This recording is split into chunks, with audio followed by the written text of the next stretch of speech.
Thoughtless, casual gaming. Thoughtless, casual gaming. Thoughtless, casual gaming. Thoughtless, casual gaming. Hello, you're listening to Thoughtless Casual Gaming with Brett and Jace. We are a Geelong-based gaming podcast where we play games badly and then share our stupidity with the whole internet. Fortunately, the internet is a desolate and barren place with nobody in there. Yes, that's lucky for us. So today we're going to talk about motivation. I've had a few comments on the Discord about keeping oneself motivated, and we figured it's probably about time we had a real in-depth discussion about it. This is obviously a hobby that we do, but why do we do it? So let's talk about gaming first. Why do we game? That's to you, Jace.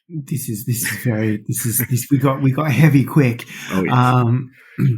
And I mean, there's a few bits in it because gaming as a concept is something I picked up in high school, if I think about it, and it was, it was a thing that you could then have a common interest with. You could get together with your mates and blah blah, and then you sort of get into actually the game, whether it's theme, whether it's the actual gameplay of it. There's so many different bits to it.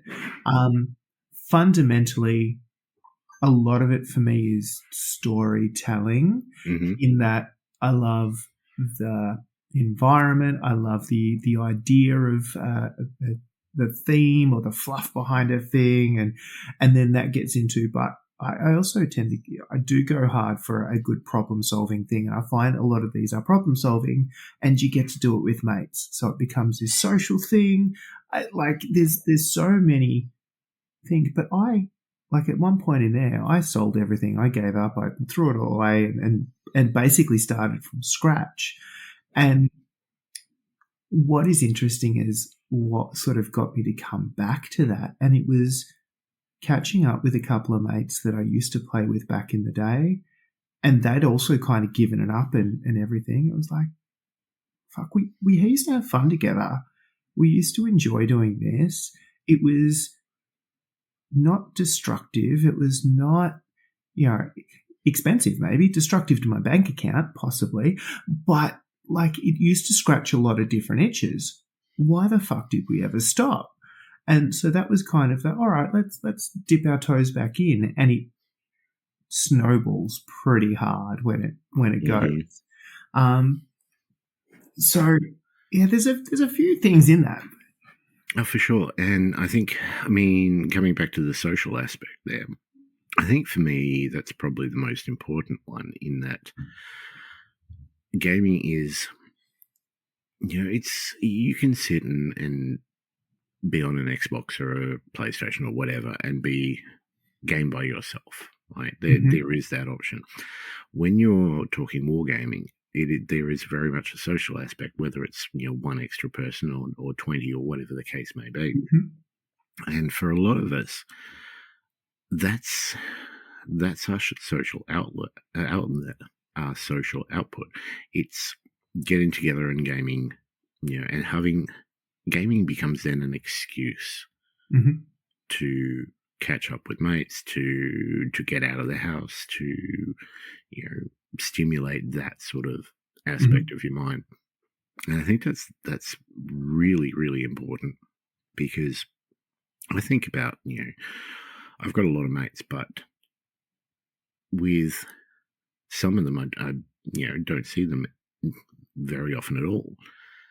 And that's nothing to do with anything apart from the fact that, sometimes life gets in the way, and sometimes there's just not that reason to. Prioritizing it is really hard, particularly when we've all got lives and families and jobs and stuff. Actually going, I'm just going to spend time with you. What are we going to do? Not important. We're just going to get together this is an activity Mhm. that you can prioritize, because for some reason prioritizing activities is easier than prioritizing people. Mhm. And often that there is a dedicated time or an easy way to go, this is game night. And Mhm. whether that's weekly, monthly, whatever, it's easy to carve away time for that because it's a thing and it's got a defined start and end time, theoretically-ish. Mhm. And there's no extra, I mean, there is, but a lot of the logistics is organised. We're going to catch up. What are we going to do? Are we going to yours? Are we going to mine? Are we going to the bar? Are we doing something? Like, there's actually a lot of ambiguity around just catching up with someone. Whereas Correct. we're playing a game, the ambiguity's gone. I know what we're doing. I know where I need to be and when I need to be there and what I need to bring and all that stuff. So it actually makes the attending a social event a lot easier too. Yes. And it's that set times, that set place. If you've got a weekly or monthly gaming session or whatever the case may be, that's a lot easier to organize and dedicate that time to. And if you're catching up with mates at a barbecue, for example, how often reasonably can you have a barbecue? So it becomes less important and less special, if that makes sense, I suppose. So for me, it's always been the easiest way for me to get out of the house and socialize. And if you leave me in the house, that's not a good idea for anyone, myself included. So for me, that's the social aspect: getting out, seeing people I love, playing games I love, learning new stuff, learning what other games other people love. It's that stimulation there socially. It's also the mental stimulation and that problem solving thing that you were talking about. Like, you're playing a game. There is a degree of mental, stamina that you have to have. But I mean, yes, there's a degree of mental stamina, but it's low risk. It doesn't matter if you get it wrong, right? Oh, exactly. So it's this nice, friendly mental exercise because there's no downside to getting it wrong or not. So I think that helps as well. Yes, absolutely. You're doing something which, most games involve, math or something like that, tactics, where are you going to place your lineman in case your big guy decides to hit him on the way through, for all that sort of, thought process that goes behind it. It's, the equivalent to me of sitting down and doing, I don't know, Sudoku or something. It's getting your brain ticking, getting, rather than just sort of switching off after work or, getting on autopilot with coming home, feeding the kids, putting the kids to bed, sitting yourself in front of the TV. Sitting the couch, yeah. Yeah, none of that is overly stimulating. And the other thing about that is some of the joy of this hobby, personally, is the fact that it actually gives you, instead of, there's game night, right, where I'm not going to do that, but there's also not game night where I've got to do stuff to be ready for game night. So it actually gives you this in-between motivation and kind of push to do stuff as well. So again, my ass isn't hitting couch on, Wednesday and Thursday night, even when I'm not playing games. Yep, absolutely. So speaking of games, why do we choose a particular game?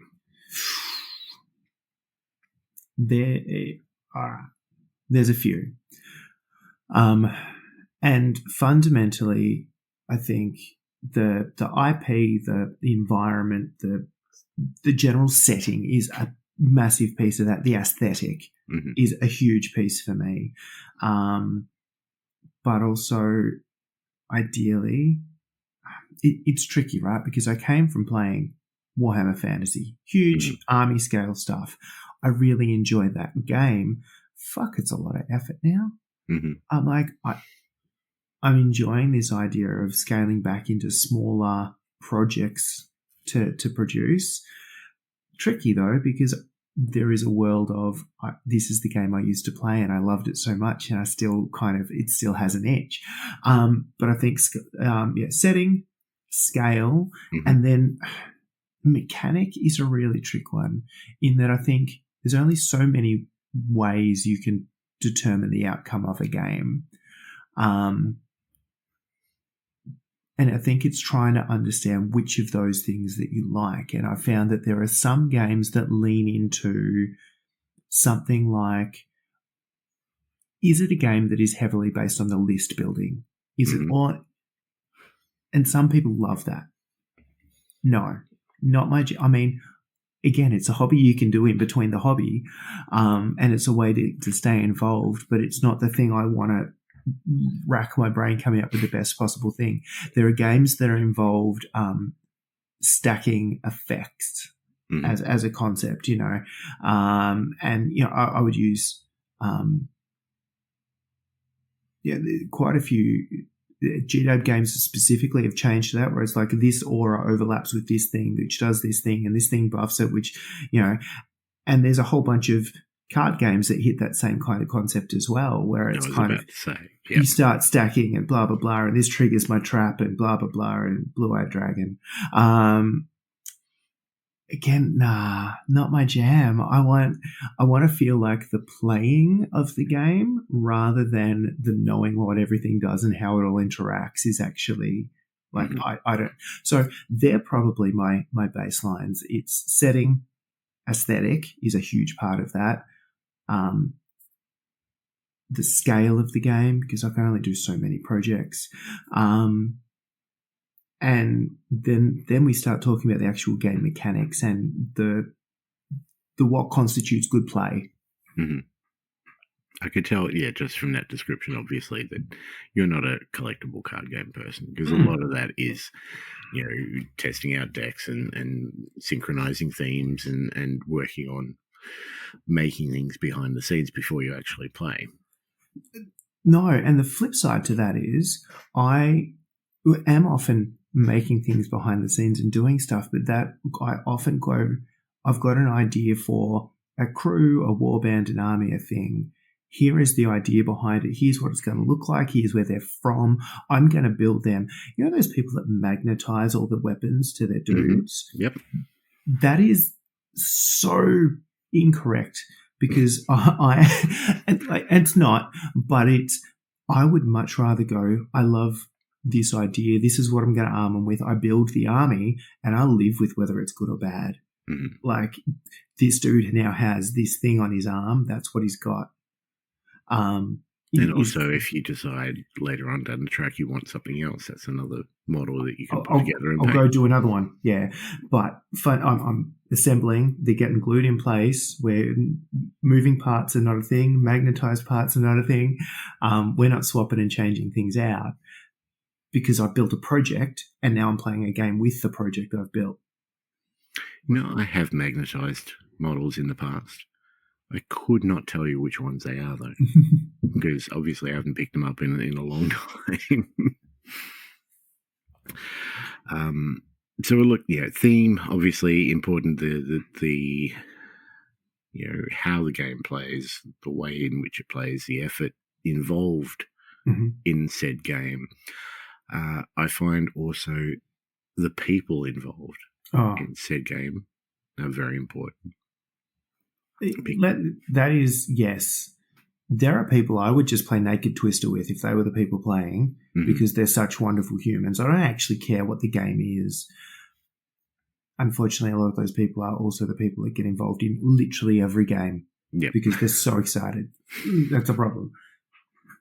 But having, if you have a core group of people who are all playing, let's take Blood Bowl, for instance. We've got 20-odd people in the league at the moment, 22, all wonderful people.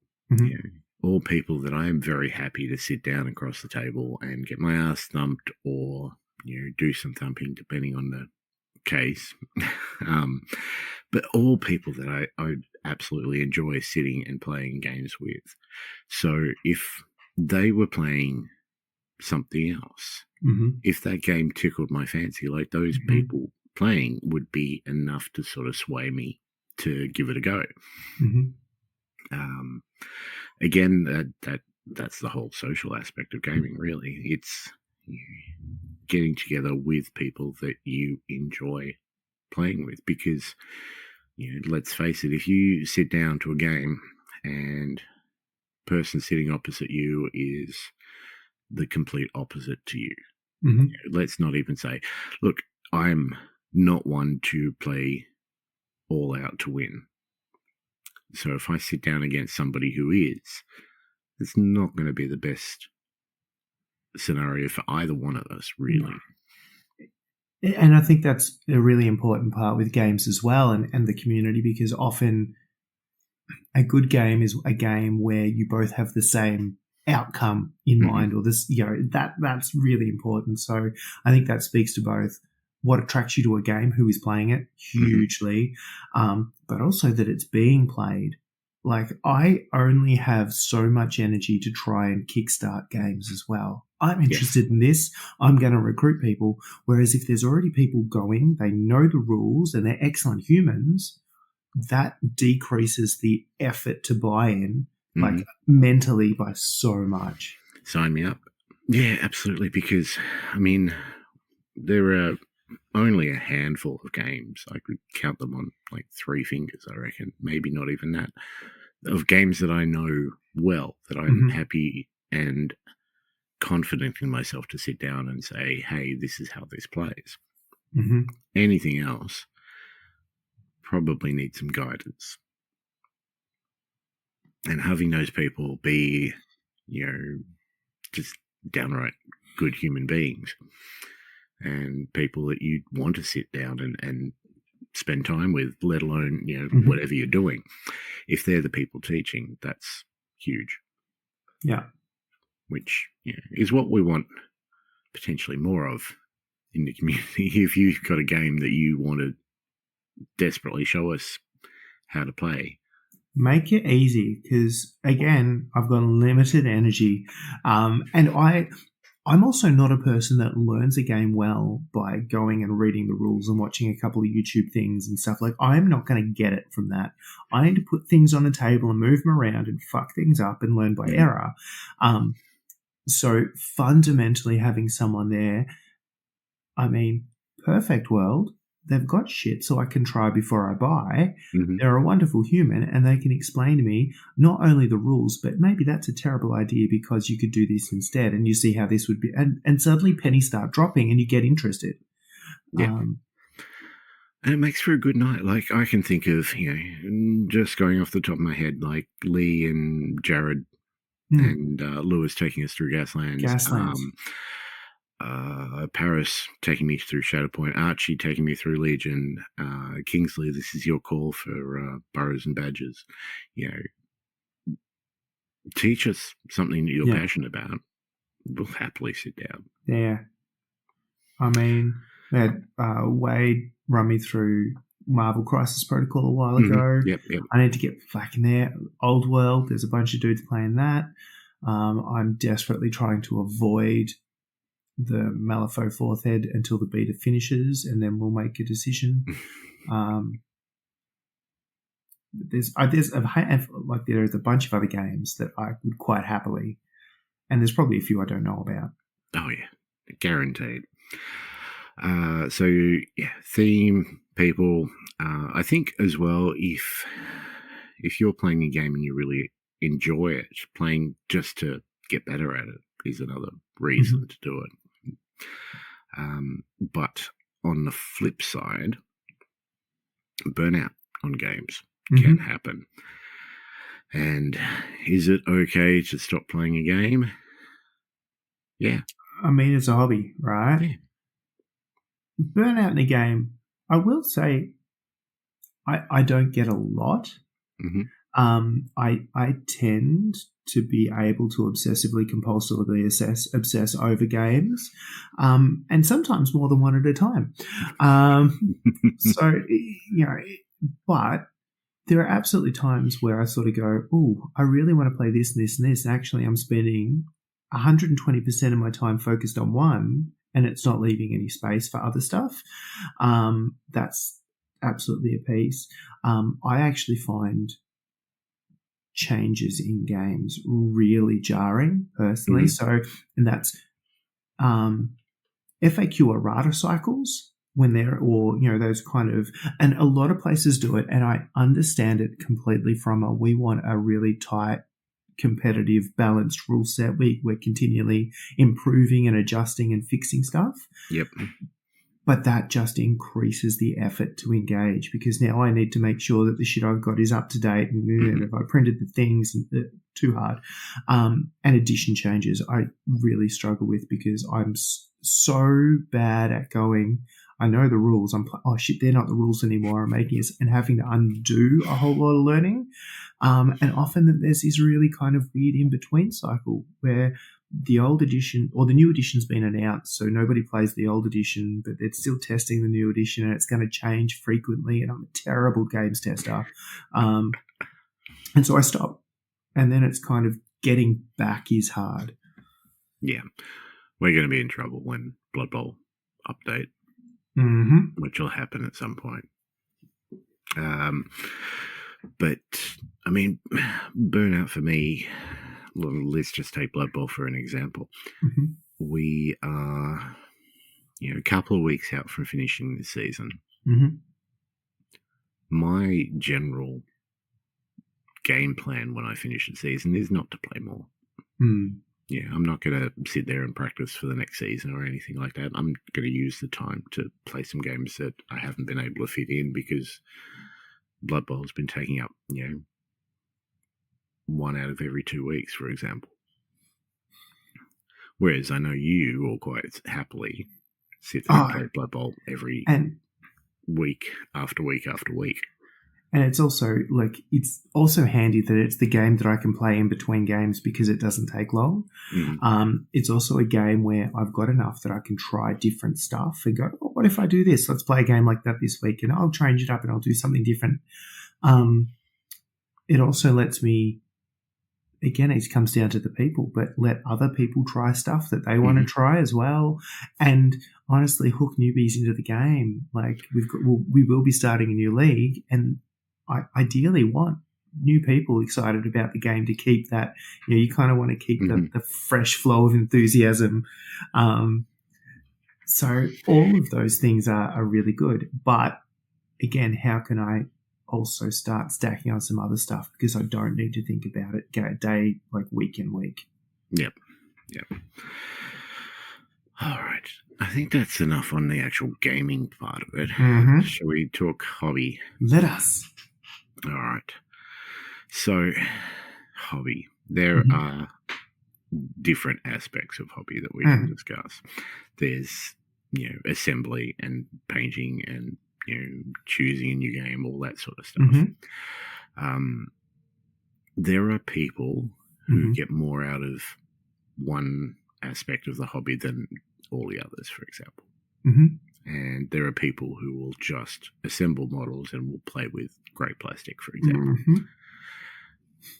You grimaced. I don't think there's anything wrong with that. There's absolutely nothing wrong with it. I completely understand it. It's just fun when you encounter people who are so different to yourself. Like I love the varying, interests and passions and ways that we engage with the hobby. Like, it makes it a better place that not everyone's the same person doing the same thing.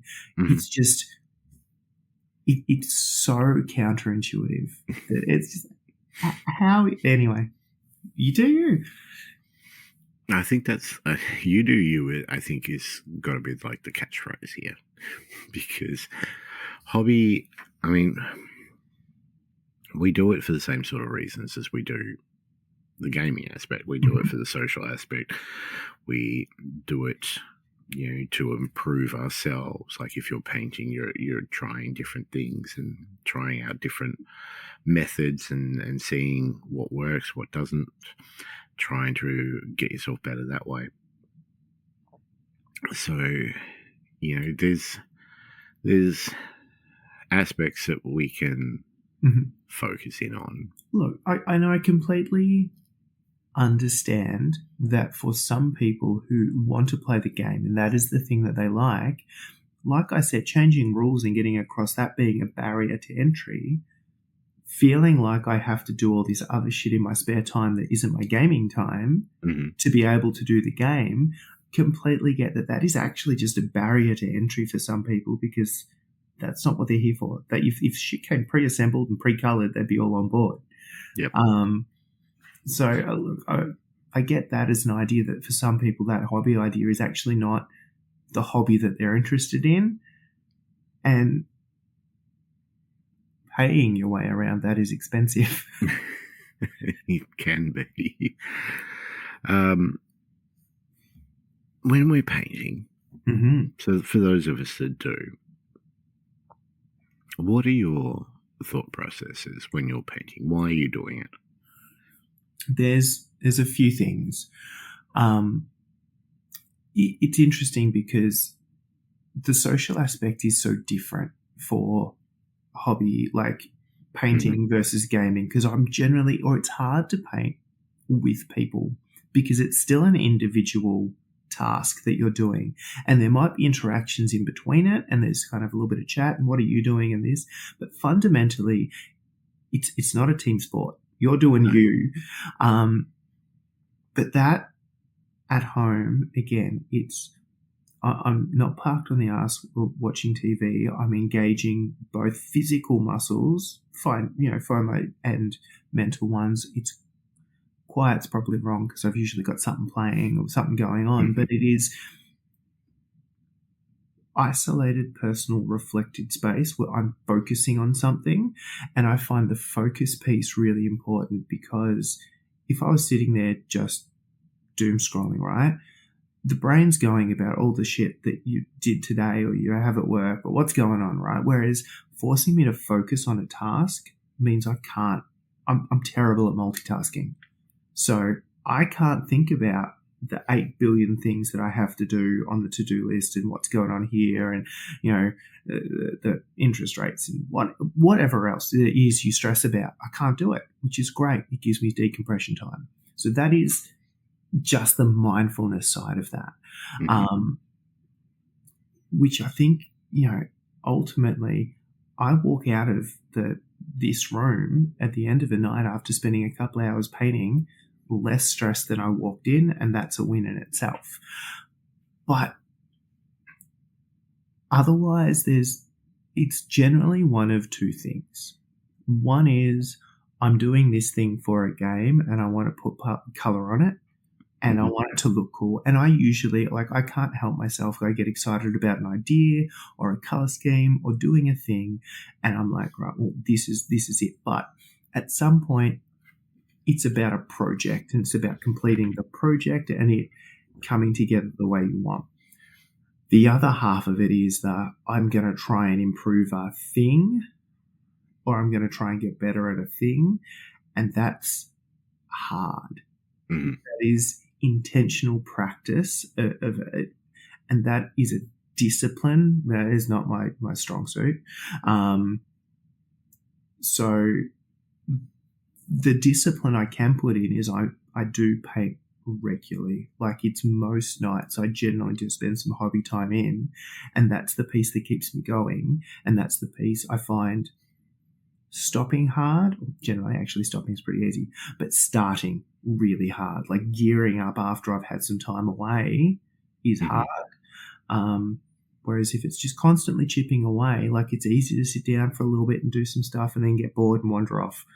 But generally and I'm really good at super excited about the concept and starting a project, and super, super excited about the finishing of a project and getting it done and putting it on the shelf. This thing is actually completed and I'm allowed to put it in the cabinet is kind of a real, it's a joyful moment. There's the shit bit in the middle though. Are you ever truly finished? Yes. In that, at some point, I'm just talking you personally. I know. but it hits a coat of varnish and it goes in the cabinet. And unless there is a reason to add on, so I look at my vampire team as an example of that. They've re-released it. I've got new fucking vampire positions and stuff. Mm-hmm. It's going to sit in the cabinet with no ability to be used unless I go back and add stuff on. But generally, it's an add-on. It's not a go back and redo. Mm-hmm. I wanted you to go back. You were saying how painting allows you to switch off and stop your mind thinking of 80 million things at once. I found, and this is through real experience this year, that's really helped me. You know, we have talked about how fun last year was for me, and you know, the fact that I painted 29 models last year, and you know, maybe that was that 1-2 Blood Bowl teams for the seasons, maybe. Actually, I don't think I finished one of them. This year I've really tried to sit down and do some painting every night, whether that's doing, you know, 2 minutes work on a model or a couple of hours. Doesn't make a difference to me. It's getting that physical, sitting down at the desk, grabbing a paintbrush and doing something. And I've found that's just worked wonders for my mental state. You know, I think, you know, hobbies in general, no matter what they are, they can be a real, if you manage them in the correct way, they can be a real help to mental health. I'm really proud of the models that I've been doing this year, and without really trying, I've gotten through quite a few. But more important to me is the fact that, you know, in not sitting in front of a TV or in front of a phone and, you know, letting my mind dwell on things that it probably shouldn't dwell on, having that focus there has really helped me. And I really don't think that can be understated. So, talking about painting, painting in general, yep, good for the brain, good for, you know, hand-eye coordination, turning the brain off, as well as, you know, keeping it focused. When you pick up a model to paint it, why are you painting that model? Why are you picking that model up in the first place? You mentioned maybe filling in a team or... Yeah, look, there's two reasons, really, because I am terrible, as much as I love the concept of painting something for the sake of it. Like, I kind of need a reason to do something to just stop me procrastinating around. That's so often it is, this is the Blood Bowl team I'm doing at the moment. And even then, I've got one on the desk at the moment that I am like 90% through and I'm kind of bored with because I'm not playing them anytime soon. There's not actually a reason. Like, they were the project I had going and I just went, right, well, this will keep me ticking along.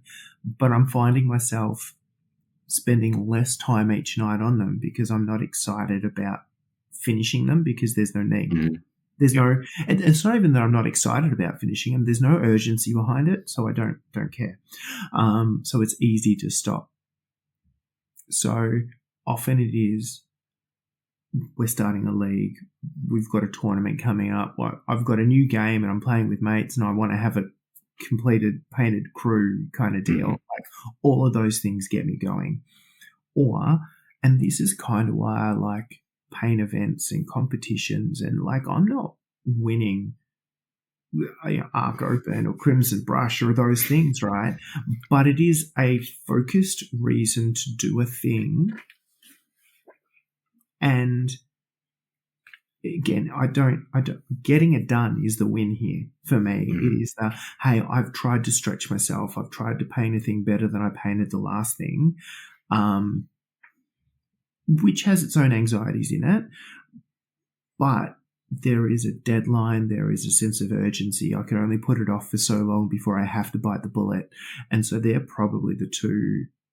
I'm excited about a game, and I'm excited I need to get a thing done because it's going to hit a table, or I'm excited about trying to stretch myself and there's a reason for me to do it because there's an event, occasion, thing. Yeah.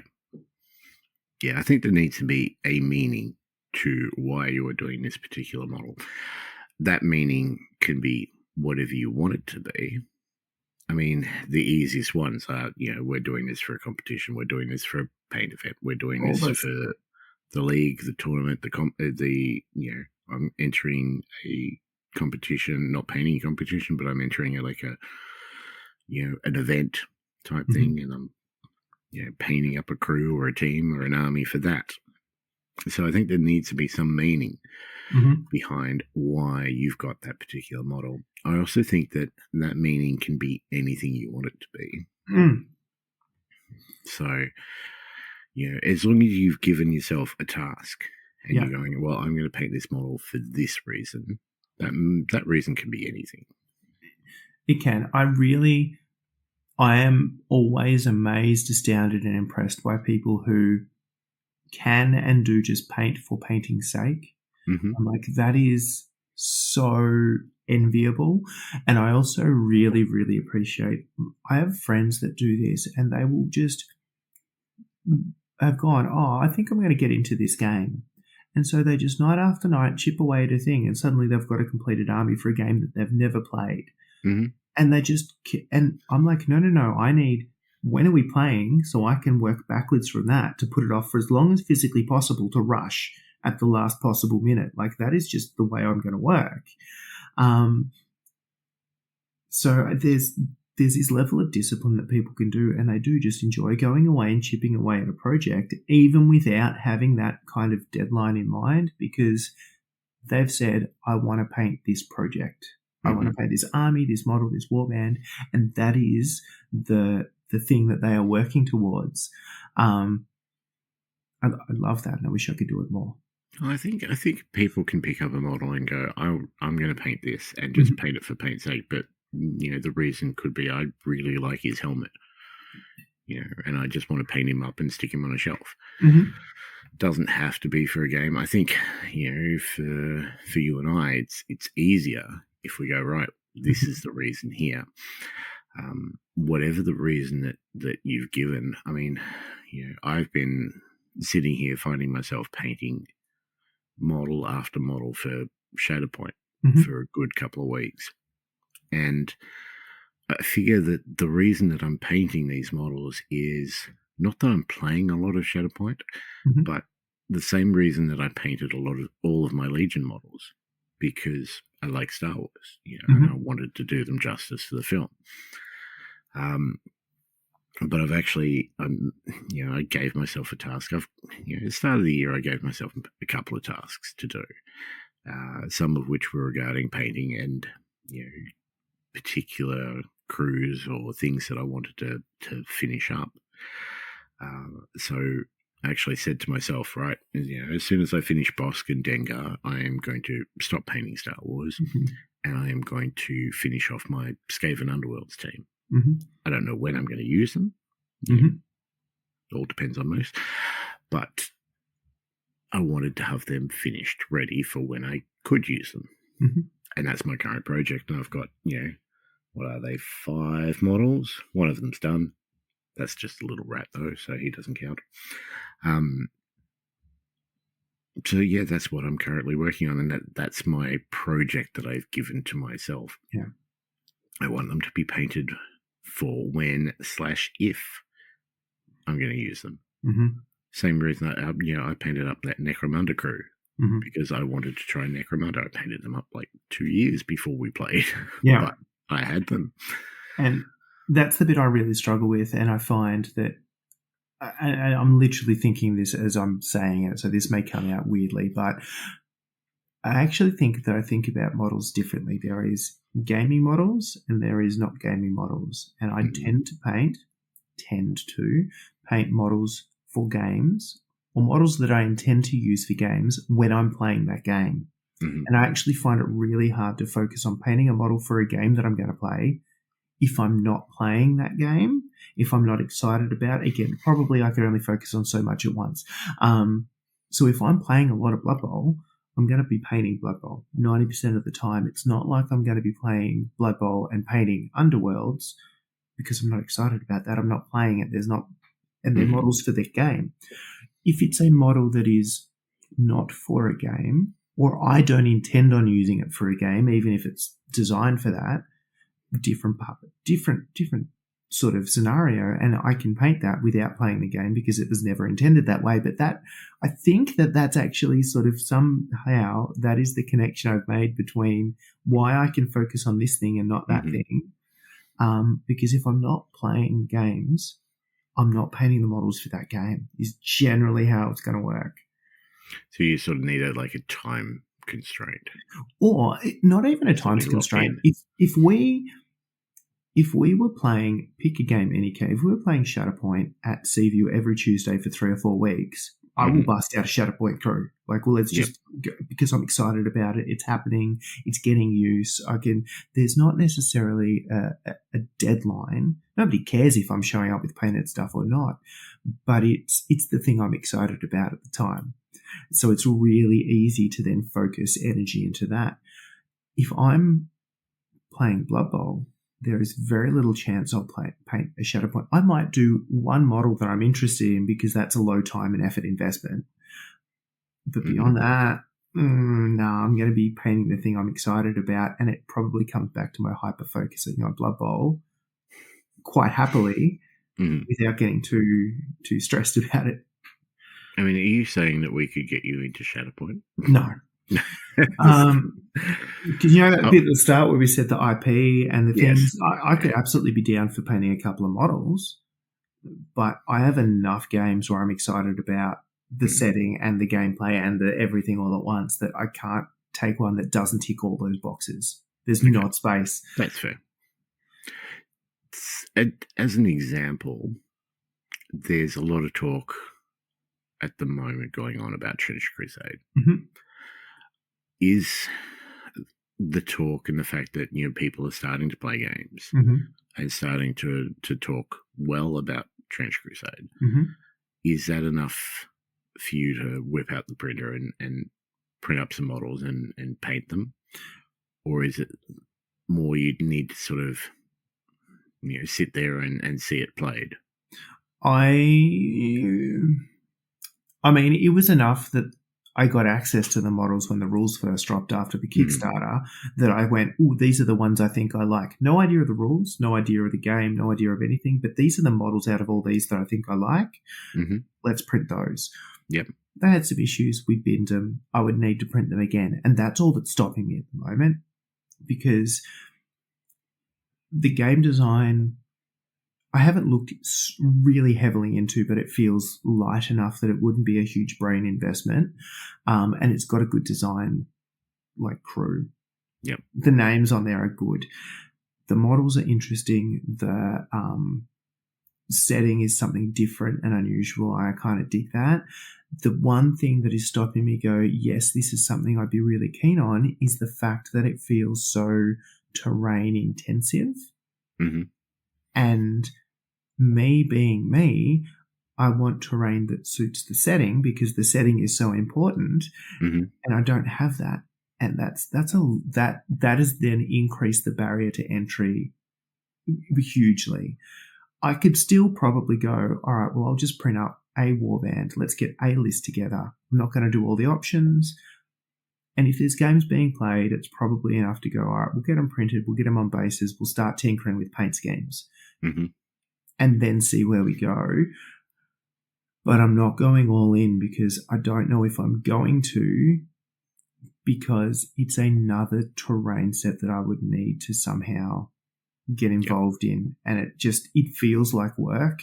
And I like if that terrain set was already there. If it was suddenly easy to play and I wasn't the one that needed to learn the rules or bring all the shit, and there was games happening, it's a low model count. Like, it's actually like, if it means printing and painting 10 dudes, sure, sign me up. Like, it's get a couple of games in, and then we show up with some shit with paint on it later. Yep. That's kind of where I'm at. The piece I'm really kind of nervous about is the fact that the terrain is such a huge part of the game, and it's so different to every other terrain set that I've got. And you've got boxes and There's boxes. so much, and I just got more today. Oh dear. I've been chasing Necromunda stuff for a while. I've got some, but I wanted more. So yeah, that happened. Yeah, fair call. I think that's pretty much all I had noted down. Anything else you want to highlight? Only my notes for this were a lot less organized and a lot less kind of big concept. And I literally just have a list of uppers and downers. Shit that gets me motivated and shit that sucks the winds out of my sails. So I think if we go downers first, because let's end on a high note, right? Yep. Things that really stop me gaming, hobbying, doing all the things, too many projects. And there's that kind of piece. I, just thinking now, have 4 or 5 things that I want to do at once. Yep. And it's really hard to then prioritize which one to do. So all of a sudden you then go, all right, which is the most urgent, but is that the one I'm most excited about? And when there's a conflict there, this one's the one I should be doing, but I really want to do that one. Like I can't do the one I want to do because I'll feel guilty, and I can't do the one I should do because it's more urgent because I'm more excited about that one. That starts to play really tricky. And on that, shit everywhere. If I work in chaos, and I just tend to pile it up until it gets overwhelming, and then all of a sudden I'm like, well, I can't live like this. I think that's part of the reason I'm doing my Underworld's crew at the moment, is because I literally I'm looking at about 40 or 50 paints on my desk that aren't put away because some of them have been used for that. And I want to make sure I've got full access to them so I can finish it in the same scheme. But so I need to finish them so that I can clean up and start something new. Yeah. Also, that actually taking on too big of a project is hard not to do sometimes. And it's actually, it's why leading into Blood Bowl 7s has been glorious, because 7, 8, maybe 9 models, easy. Yep. But I'm thinking about going back to an army project I was doing 5 years ago, and that is fucking terrifying. And not only that, I find that some people are really good at going, all right, well, I'm going to paint this army, so here's my first unit, and that's completed. Yep. And here's my second unit, and I'm doing the whole thing. Which means I need to own everything I need from the outset, or I can't start. It's I'm not allowed. I don't own the magnets that I'm going to put on the bases after they're painted. No. But then having that becomes really overwhelming because you've got so much shit laying around. I've got to do everything all at once. But that's the bit I get excited about, because I can go, I've got them all assembled. They're all base coded. They're all, and you can start seeing the whole project come together, because seeing just a unit come together is not exciting. So that biting off too much is hard. And then burnout, you bite off too much and you've got a deadline, which are artificial. Come on, it's a hobby. Yeah. But you are sprinting towards, and you're doing the late nights, and you're painting beyond what you should. Like, that burnout is a real thing. And then I stop because I've done too much for too long, and I just want to break. And ramping up is hard. Getting back on the horse is hard. Whereas if you can just maintain that kind of constant, manageable, achievable pace every day of the week. And then the last bit that really stops me is overthinking and perfectionism. Like, I'm not happy with it. And two parts to that. One is sometimes, like, I often get bored with a project right before I'm finished. Yep. Like, the finish line is there, and I'm like, I'm fucking done. Can I just call it done? It's good enough. Let's just get. And I'm not going to be happy with it unless I push myself to go. And often, having someone go, "Oh, if you just did this, that is the best thing in the world," because it gives me a reason to go back and finish the thing off. Or, getting to that stage where I'm like, it's not where I'm at. It's not where I wanted to go. Oh, this is hard. And this is kind of what's going on with the team on my desk. I thought it was going to be easier than this. It's now getting hard. It's not 100% how I wanted it. I can't be fucked. No, I get that. I've had that many times. And I need to sometimes just go, actually, you know what? Done is better than perfect. It's a fucking Blood Bowl Sevens team. They're going to see the pitch maybe at some point. Yep. Like, it doesn't have to be exactly what I thought in my head at the start. I just need to knock it off so I can move on to the next thing, because at the moment it's stopping me. Yep, all makes sense. They're my downers. My uppers. I mean, games, I think we said, games getting played. I'm painting shit for the games. That's happening. Equally, hobby chat. I get super pumped about talking about projects I'm inspired about and interested in. How would you do this? And I'm thinking about this, and what about if this army came from there, or what, like, all that kind of shit gets me. So both the project planning and the hobby chat really, really likes. Inspiration, so either seeing shit online and going, fuck, that's a great idea, or I could do something like, or going to events or seeing stuff locally. I'm like, oh, I see what you've done there, and that's really cool. Yeah, that's given me some more ideas, and that's often why I like the player's choice voting kind of beauty pageant bit of events and tournaments. I just want to go and pilfer ideas, because often it's not the best painted army thing there, but you go and you go, oh, I like this little tiny bit of detail that they've thrown into a thing over here. That's the bit that got me really excited about it, and it kind of bounces ideas around. And then that discipline piece around actually just continuing at a steady pace means I feel better, and sometimes it is a little bit about, no, go and fucking sit down for an hour and paint. Like, just sometimes that's hard, but it translates. Yeah. And you get shit done, and then you get excited that shit got done, and then but it's just keeping a manageable pace rather than these real heavy peaks and troughs, which I am prone to do. Yeah, totally agree. I think that does it for motivation. Hopefully we've answered a couple of people's questions in the Discord. If not, if you've got your own comments, by all means, jump in our Discord. It's full of awesome people. I really enjoy, particularly after episodes drop, there's the podcast discussion thread, and there are such better things that get said there than we say. Yes, 100%. You jump in and people, A, have listened, fucking, what are you doing? But B, have gone, I hear what you're saying, but actually this is much more interesting, and it always is. And so I really appreciate that. I appreciate the feedback. I love the conversations that it kicks off. So I'm super keen to hear what people do after this one, because I think it's a thing. And actually the other one, I've literally written in capitals and circled, and we haven't said.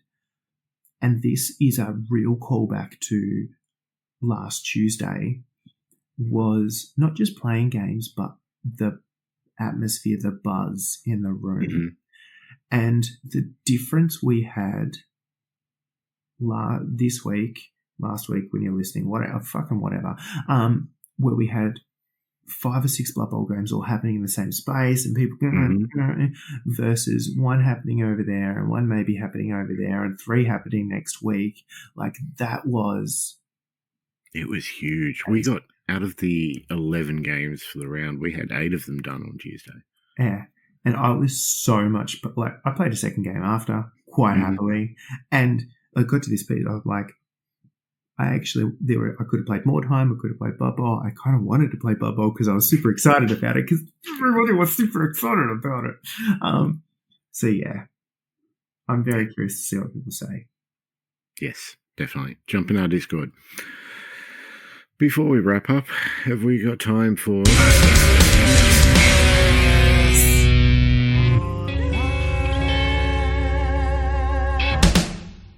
Always. Perfect. And really, really simply, there's one right answer. There is two options. Does chocolate belong in the fridge or the cupboard? Cupboard. Oh, and let's just clarify to make life really, really simple. Like, I'm not talking about caramel flavored filled shit, like just actual plain Cadbury block of chocolate, a hollow Easter egg. Which one does that? Let's try again. Cupboard. Oh, you're doing it wrong. Or desk. I mean, within reach is the best answer, but also I have a fridge just here, so it's all. Yeah, look, I don't know, for here it would get very confusing if it was in the fridge because it doesn't last very long. No, it doesn't need to last long, but I want the textural joy of that kind of real crunchy snap thing when you bite into it before it gets all melty and goodness. Yeah, maybe you need good teeth for that. I look, it's a dental hazard. And it is a subject that may end in divorce here at one stage because my wife and I are on different sides of the fence on this one. Often we are known to get a bloke of chocolate, hide it from the kids. That's important. I will put half of it in the fridge and she'll put half in the car. We break that sucker in half and split it. That is an absolute, yeah. I think I'm actually in a minority the couple of times I've tested this one. Well, this one will be interesting. We'll put it to the vote in the Discord. All right. So before we wrap up, couple of things to chat about. What's on? We have the May giveaway going on Facebook at the moment, and this is a special one. This is for your choice of Blood Bowl team, kindly printed by Tats Tabletop. So good. Yes. So I think we need to, with the giveaways, we'll start promoting people that have been helping us throughout the couple of years we've been doing this. There are some, and Chris over at Tats is one of those excellent humans. Absolutely. And I mean, I've got some of his stuff. The quality is spot on. It's all, glorious. The current, I don't think I've got any of his printed stuff, but the current dice that we've been giving out this year for Patreons and so forth, the Nope dice, the dice that are coming for Thoughtless Bowl 6. Incidentally, that's also on. All done by Chris. I mean, and you do, because the special character from last year's Why So Serious was at Tats. The model of me. Yes. Thoughtless Bowl 6. Yes. It is close. It is close. June 21st. It's just over a month away. And we are getting closer to the 30-player mark that I would like to hit. And it's going to be like, again, it is such a like, we've had new people come to our Blood Bowl community recently. Jump into leagues and stuff like this, and the thing that we continue to hear is just what excellent humans. And for me to hear someone say the other day, when I was coaching someone through their first ever game, and someone else new to the league went, "Oh no, every game you play is like this." Like, people just want to make sure that everybody gets the best outcome, and that was so good to hear. And that is what this tournament, quote unquote, is like. It's a bunch of dudes coming along to play Blood Bowl 7s for a day, and if you've played one game, incidentally, there may be somebody who has played one game who will be attending. Excellent. And when I say has played, I mean will have played. Versus somebody who's just playing it a whole bunch because they love it. So that is the kind of thing that we're looking for, that is what we're hosting. So if you want to come along and play some Blood Bowl, that is literally the criteria. We can fix the rest. Yeah. We've made it simple. It's just sevens, but we pride ourselves in having tournaments where new players can come along and have a ball. And we've been doing this for a couple of years now, and I think people that know us know that that's the sort of tournaments we run. Mm-hmm. So if that interests you, grab yourself a ticket. We hope to see you there. Think that'll do us? Sounds about right. All right. Thank you for listening. Give us a follow. Facebook, Spotify, Podbean, Twitch. I did do some Twitch last night. You did? Yeah, I didn't hook up a mic or anything, but I cleaned up some blood.